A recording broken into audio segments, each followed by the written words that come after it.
serverul meu a intrat derutată. Simplă, își craftează ceva, mă bag în seamă cu Ana Banana.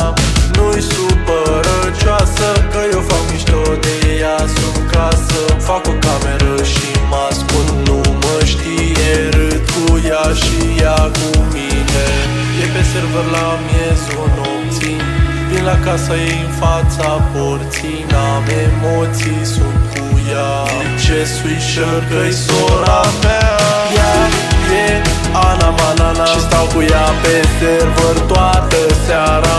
Pe o barcă în ocean vâslim, ne oprim să